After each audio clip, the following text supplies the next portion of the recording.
untuk kuliahnya di Gajah Mada. Jadi kuliahlah dia di Gajah Mada. Nah ketika kuliah itulah mereka kesulitan biaya.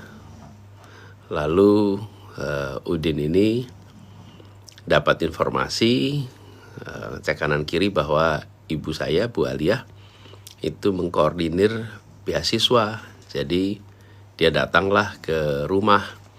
Nanti pada waktu itu Udin cerita bahwa dia mampir di masjid dekat rumah.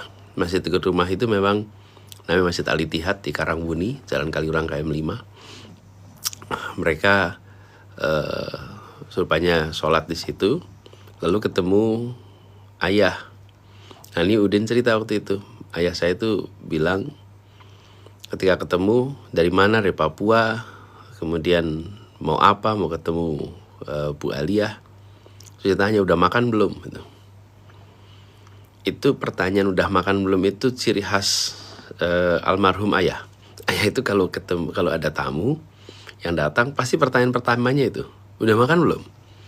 Apalagi kalau tamu reja, udah makan belum? Kalau belum makan, makan dulu. Jadi waktu Udin cerita bahwa pertanyaan dari ayah saya udah makan belum, saya langsung bilang ini pasti otentik ceritanya. Karena saya kan baru pertama kali ketemu. Lalu dia cerita ketemu ibu di rumah, terus dia perlu beasiswa, lalu ibu membantu mencarikan beasiswa dan diberikan beasiswa. Itu kejadiannya tahun 99.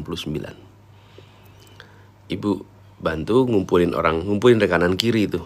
Ngumpulin karena program beasiswa Orbit waktu itu sudah habis periodenya, harus menunggu 1 tahun. Tapi mereka lagi butuh, jadi menurut Udin, ibu melakukan fundraising sehingga anak-anak itu dapat biaya. Kalau nggak salah ada 4 orang katanya. Jadi mereka dapat dibantu biaya kuliahnya sampai selesai. Nah, Udin kemudian pulang ke Sorong, kembali ke kampungnya. Dia aktif lah anak ini di kampungnya. Ini yang kemudian juga saya reflektif nih. Kejadian ini tahun 99 pada saat saya masih berada di Amerika. Pada waktu itu saya pun sedang mencari beasiswa untuk bisa menutup kebutuhan yang ada di sana. Ini yang ketika saya dengar ceritanya itu rasanya seperti Masya Allah. Allah works in a mysterious way nih. Tuhan ini bekerja dengan cara yang kita nggak tahu. Di saat ibu membantu dia dapat beasiswa, maka di waktu yang bersamaan saya dimudahkan juga dapat beasiswa. Jadi kebaikan yang dikerjakan ibu tuh saya yang kemudian merasakan tuh di waktu yang bersamaan tahun 99. Anyway, kembali ke sini, Udin pulang ke Sorong, terus dia di sana aktif bikin organisasi sosial, bikin tempat rumah singgah, bikin tempat semacam masjid Islamic Center. Nah, Islamic Centernya itu diberi nama Hajah Aliyah Baswedan, nama ibu saya, dipasang dan dibangun tahun 2006 di situ. 2009. Jadi 10 tahun kemudian dia bangun Islamic Center, dia bangun rumah singgah, dan dia mendidik anak-anak di sana, anak-anak yang tidak mampu untuk bisa tinggal, untuk bisa sekolah. Dia memberi beasiswa pada begitu banyak anak di sana. Jadi saya ketika datang ya tahun 2016 kemarin, saya lihat ini saudara saya ini luar biasa. Jadi sesudah saya dengar ceritanya waktu itu di kampus, saya telepon ibu. Dan ibu bilang, oh iya itu Udin. Mama lupa belum cerita. Karena Udin sudah pulang ke Sorong. Selalu komunikasi, cuman kali ini dia mampir Jakarta. Kejadian itu mungkin sekitar 2007-2008 tuh. Waktu Udin mampir ke kantor saya di kampus.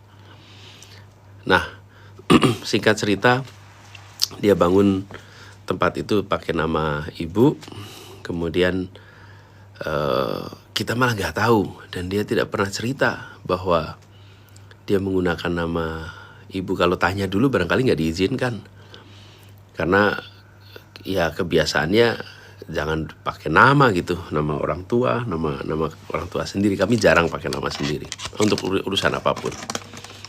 Lalu Udin ini kami kunjungi 2016. Saya ajak ibu ke Sorong untuk jenguk adik kami di sana.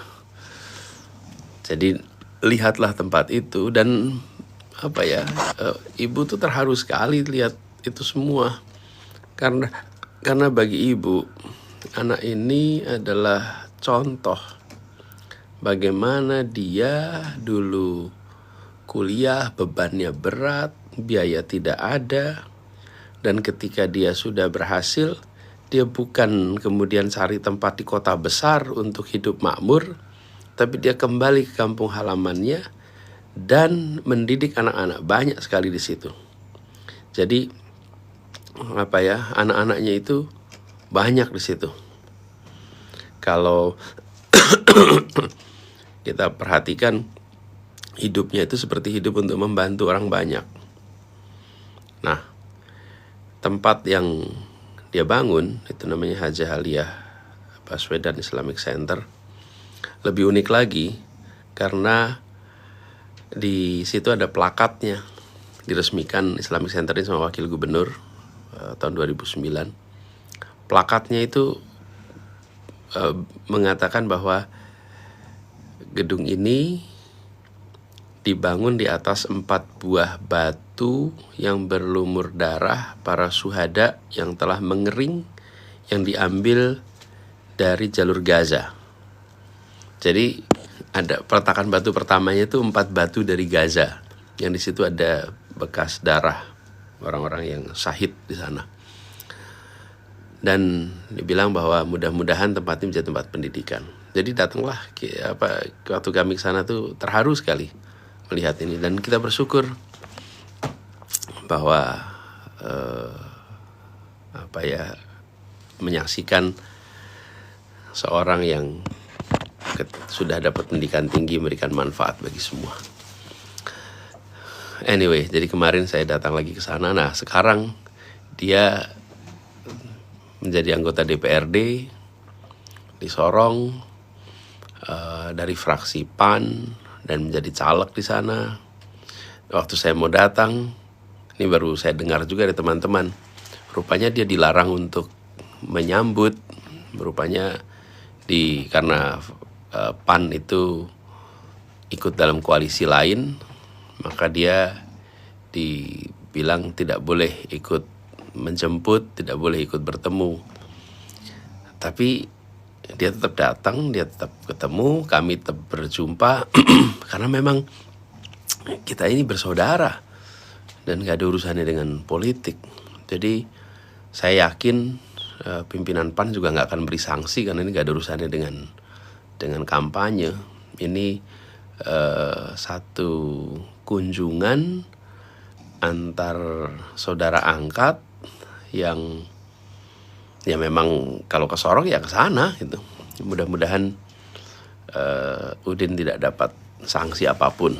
Kalau diberi sanksi ya itu namanya dolim, karena ini